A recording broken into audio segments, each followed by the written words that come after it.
Genesis 17, the covenant renewed. 1 And when Abram was 90 years old and 9, the Lord appeared to Abram, and said unto him, I am the Almighty God, walk before me, and be thou perfect. 2 And I will make my covenant between me and thee, and will multiply thee exceedingly. 3 And Abram fell on his face, and God talked with him, saying, For as for me, behold, my covenant is with thee, and thou shalt be a father of many nations. 5 Neither shall thy name any more be called Abram, but thy name shall be Abraham, for a father of many nations have I made thee. 6 And I will make thee exceeding fruitful, and I will make nations of thee, and kings shall come out of thee. 7 And I will establish my covenant between me and thee and thy seed after thee in their generations for an everlasting covenant, to be a God unto thee, and to thy seed after thee. 8 And I will give unto thee, and to thy seed after thee, the land wherein thou art a stranger, all the land of Canaan, for an everlasting possession, and I will be their God. 9 And God said unto Abraham, Thou shalt keep my covenant therefore, thou, and thy seed after thee in their generations. 10 This is my covenant, which ye shall keep, between me and you and thy seed after thee, every man child among you shall be circumcised. 11 And ye shall circumcise the flesh of your foreskin, and it shall be a token of the covenant betwixt me and you. 12 And he that is 8 days old shall be circumcised among you, every man child in your generations, he that is born in the house, or bought with money of any stranger, which is not of thy seed. 13 He that is born in thy house, and he that is bought with thy money, must needs be circumcised, and my covenant shall be in your flesh for an everlasting covenant. 14 And the uncircumcised man child whose flesh of his foreskin is not circumcised, that soul shall be cut off from his people, he hath broken my covenant. 15 And God said unto Abraham, As for Sarai thy wife, thou shalt not call her name Sarai, but Sarah shall her name be. 16 And I will bless her, and give thee a son also of her, yea, I will bless her, and she shall be a mother of nations, kings of people shall be of her. 17 Then Abraham fell upon his face, and laughed, and said in his heart, Shall a child be born unto him that is 100 years old?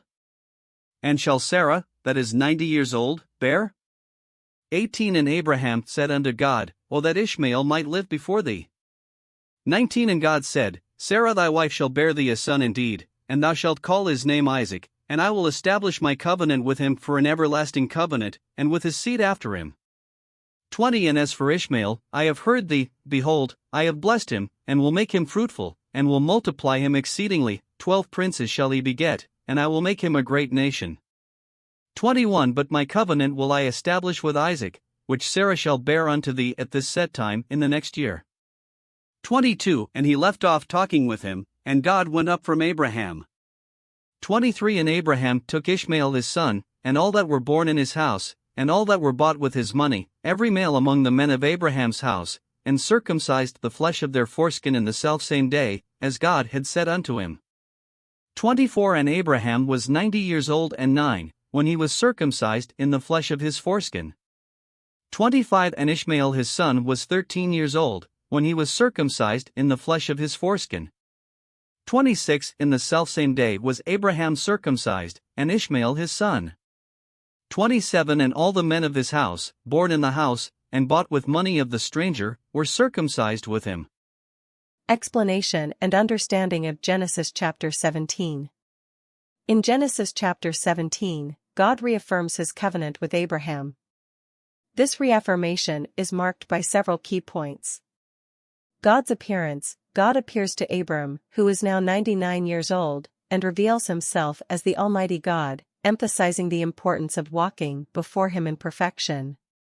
Covenant. God promises to make a covenant with Abram and multiply his descendants exceedingly, transforming him into a father of many nations. Name change. Abram's name is changed to Abraham, signifying his role as a father of many nations.